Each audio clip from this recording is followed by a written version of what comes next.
everybody! Originally, I wanted to wait to talk about this topic, but it was just buzzing around the back of my mind. Also, it's Lent, and I gave up some food items that I really love, so I also felt this was relevant. Also, it's cutting season.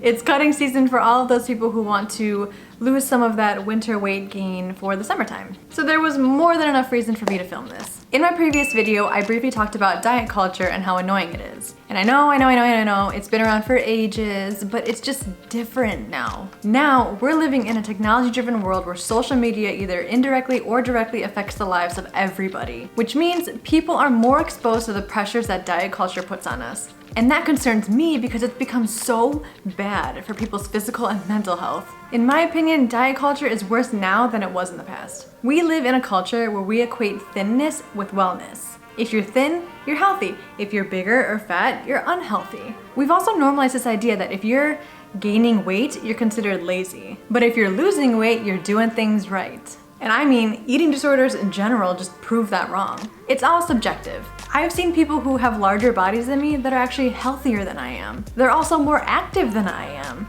I've also seen people much thinner than me that are not active at all, and I think I'm a little healthier than they are overall. So how does that make sense? Diet culture perpetuates disordered eating habits, and it forces people to meet these unrealistic beauty standards and body standards in order to be accepted by society. Diet culture does not consider someone's self-worth or mental health. And adopting a healthy lifestyle is so difficult when diet culture is alive and well. Think about the damage diet culture has done on the way we perceive ourselves, or even on the way that we perceive others. And looking at it, it's really sad from the perspective of a future mental health professional. And I also feel like, with that being my job, it was my responsibility to talk about it. So here we are.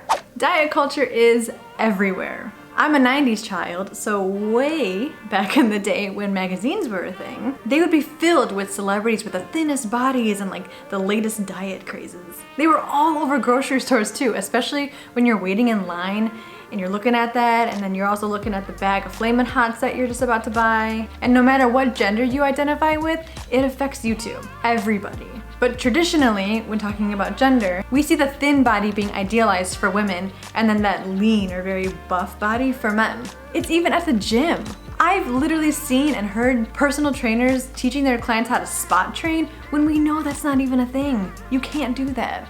Now, this one's debatable, but I have seen people argue that it's also with healthcare professionals, just in a different way. We may see doctors advising weight loss first, even though it's not relevant to the condition.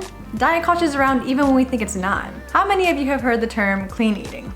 Every day. This can actually indirectly shame people for eating foods that are considered bad or unhealthy. I'm gonna tell you now, eating that one Oreo is not going to make you gain 5 pounds, but it is probably gonna make you really happy. It adds this unnecessary moral weight to our shoulders. It's this dichotomy of good food and bad food. Or what about that phrase, glow up? I know, I've used it. It's argued that this term is so bad because it speaks to how obsessed we are and how pressured we are to conform to these beauty standards. And this term is specifically special because it only ever really highlights the physical transformation. It often talks about people being more visually appealing than actually being healthier and happier. And diet culture is super prevalent with certain occupations like athletes or models. Diet culture creates this body dissatisfaction for a lot of us, and we're exposed to it at really young ages. I feel really selfish saying this, but I am so happy that I am not growing up in a time where social media just dominates. Because I feel like that pressure would be way too much for me. I barely made it out with MySpace. And as an adult, I'm still affected by what I see in the media. So imagine being an impressionable young teenager trying to live in this world with these beauty standards that our culture has. It actually took me until the end of undergrad for me to realize that my health should not be measured by my weight. I started lifting in college, and it honestly changed me for the better. I was happier, I was stronger, I felt better every day. And what I noticed is that my weight barely changed. I think I've been the same weight for like 6 years now. But visually, I can say that I've seen some changes, and apparently that's all that matters. Some people look at their weight on their scale and they immediately become discouraged because it's not low enough. But who's to say what low enough is? And I bring this up because diet culture also makes us associate thinness with happiness. There's this huge disconnect between how we feel and how people see us. Oh, good old social media. I always say now that fitness is trendy, which is not a good thing. It's amazing to be active, but not when it's for the wrong reasons. I feel like all I see now on social media are really fit influencers and really toned celebrities. That's all people really seem to care about now. I mean, mind you, I do follow 2 or 3 fitness Instagram pages, but so much of my explore page is all about diets and fitness programs and the best way to lose weight, all that food advice. So I actually don't follow any like men's pages. I do follow more women's pages. And I will say that the pages that I follow and majority that I have been seeing recently have this really good intention. They want to send positive messages to their audience. But what bothers me is that it still gives this message that if you just follow their lifestyle, all of your problems are gonna be solved, or you're gonna get the same body type as they do. When a lot of times that's just not physically possible. A lot of the women that I follow I keep looking over here and there, why? A lot of women that I follow actually are very straight. Like their bodies are a little bit thinner than I am. I do have bigger hips naturally. Not that I'm ashamed of it, it's just how it is. My physical body structure is not the same as them. So even if I do this crazy fitness program and diet as much as I want to, I'm probably not going to get the same body as them. And I know they're not trying to say, follow all of this to get this, this, and this. I know. But like, come on. We all know someone, or we were that someone, that does everything our favorite public figure does. That's why they're called an influencer.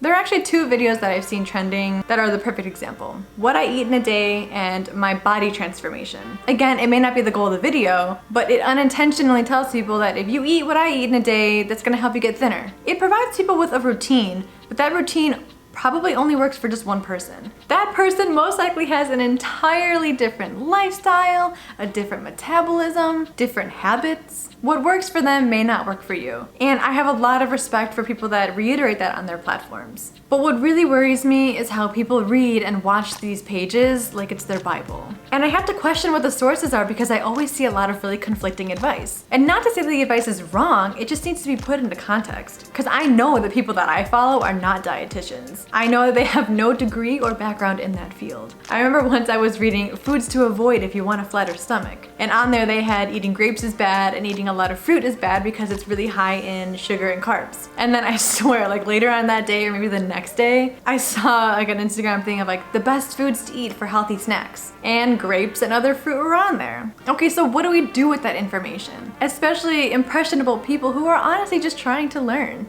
That's why we need to recognize the line between helpful and harmful. There should be this constant reminder that genetics and social determinants of health play a huge role in how we look. Some people are short, some people are tall. Some people have naturally larger bodies, some people are naturally smaller.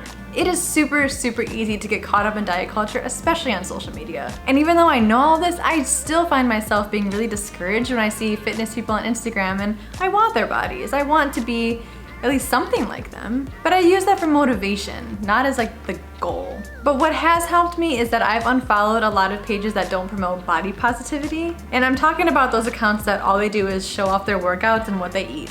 They never talk about how everyone's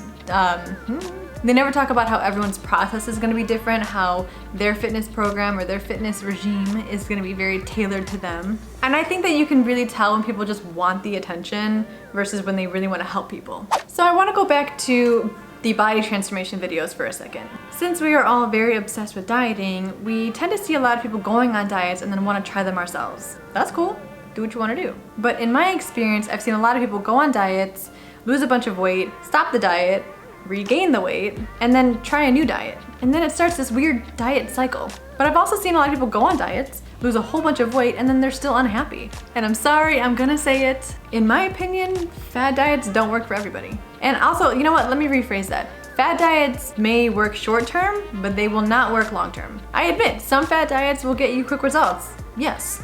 But for how long? At that point, it's all about maintenance. How do you maintain that weight loss? Oh, and if you don't know what a fad diet is, it's pretty much a restrictive diet plan. By eating certain foods or like a combination of foods, you'll achieve some kind of physical goal. So how do we know what a fad diet looks like? I think there are a few common things to look out for, but 2 main things. They usually require minimal effort And I mean minimal effort, meaning someone tells you what to eat and tells you what to do. There's really no thought to it on your end. They tell you what to eat and what to avoid. And the second is that you are promised big results and maybe sometimes even quick results. And these can be really dangerous because people have a tendency to move from one restrictive diet to another. And in some cases, they may unfortunately end up with early signs of an eating disorder and may not even realize it. I also think that those diet or detox teas are a fad.